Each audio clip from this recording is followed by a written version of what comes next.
आखिर क्या था तूतनखामुन के नेकलेस में मौजूद पीले रंग के इस पत्थर का राज, जिसे समझने के लिए वैज्ञानिकों की टीम ने कई सालों तक रिसर्च की। दोस्तों, प्राचीन मिस्र में कई राजाओं ने राज किया था, जिनकी मृत्यु के बाद उनके शव को मम्मी के रूप में पिरामिड या मकबरे में दफन कर दिया जाता था। इन्हीं राजाओं में से एक थे तूतनखामुन। तूतनखामुन को किंग तूत के नाम से भी जाना जाता था, जिनकी मौत सिर्फ 17 साल की उम्र में हो गई थी। इनके शव के साथ कीमती गहने, बर्तन और हथियार भी कब्र में दफनाए गए थे। मिस्र के राजाओं के शव को जिस जगह पर दफनाया जाता था उसे वैली ऑफ किंग्स के नाम से जाना जाता है। इस जगह को 16वीं शताब्दी के दौरान बनाया गया था।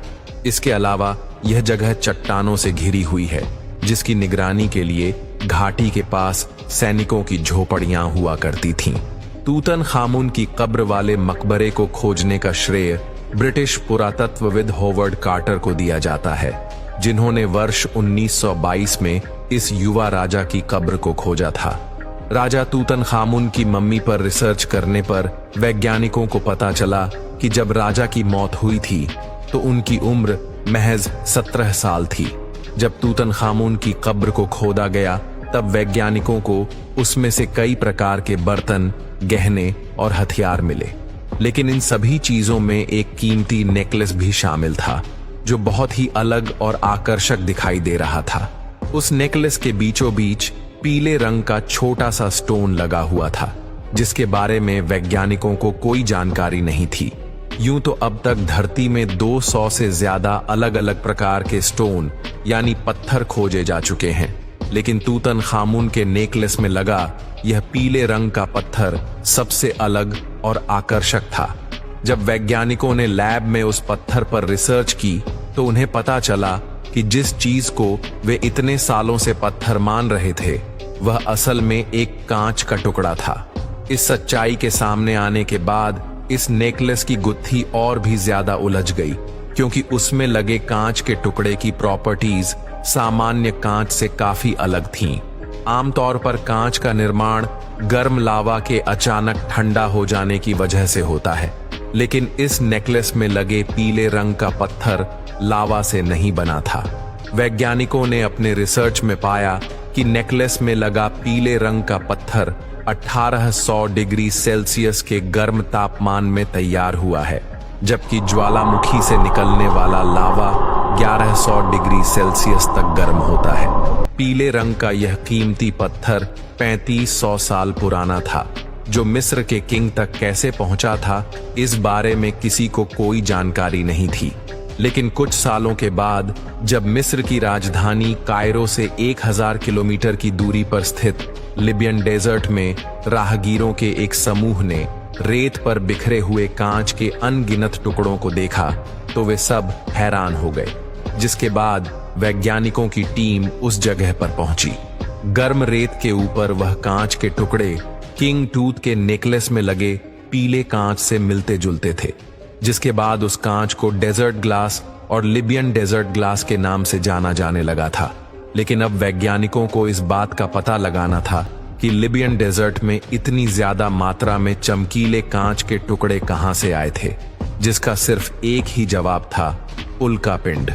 दरअसल वैज्ञानिकों ने जब उन चमकीले कांच के टुकड़ों को लैब में टेस्ट किया तो उन्हें पता चला कि उनमें कुछ ऐसे तत्व हैं जो हमारी धरती में नहीं पाए जाते हैं।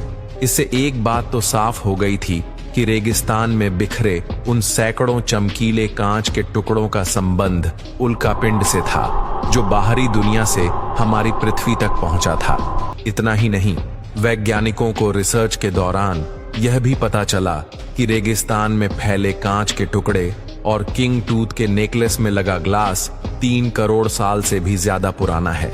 ऐसे में यह बात साफ हो गई थी कि राजा के नेकलेस में लगा कांच का टुकड़ा बाहरी अंतरिक्ष से आया था। ऐसे में डेजर्ट ग्लास की गुत्थी को सुलझाने के लिए वैज्ञानिक और जियोलॉजिस्ट फारूक अल्बास सामने आए, जिन्होंने सैटेलाइट तस्वीरों के जरिए लिबियन डेजर्ट में उल्कापिंड के टकराव से बने क्रेटर यानी गड्ढे की खोज की थी।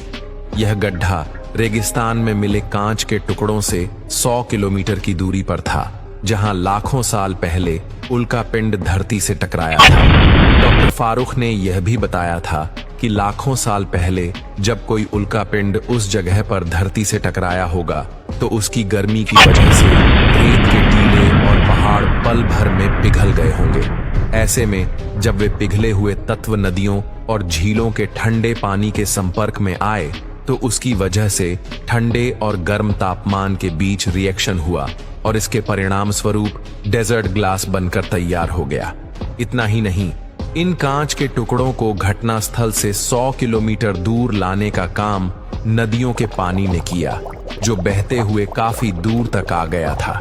ऐसे में सालों बाद जब सहारा का हरा भरा जंगल रेगिस्तान में बदल गया तो वहां मौजूद कांच के चमकीले टुकड़े रेत के ऊपर और उसके नीचे रह गए। उन्हीं टुकड़ों में से एक टुकड़े को जोड़कर किंग टूथ का नेकलेस बनाया गया था, जो उनके सारे खजाने और गहनों में से सबसे कीमती माना जाता था।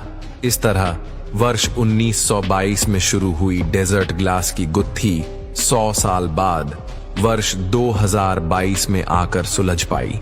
अब यहाँ तक वीडियो देख ली है तो फिर वीडियो को लाइक और शेयर करना बिल्कुल भी मत भूलना। धन्यवाद।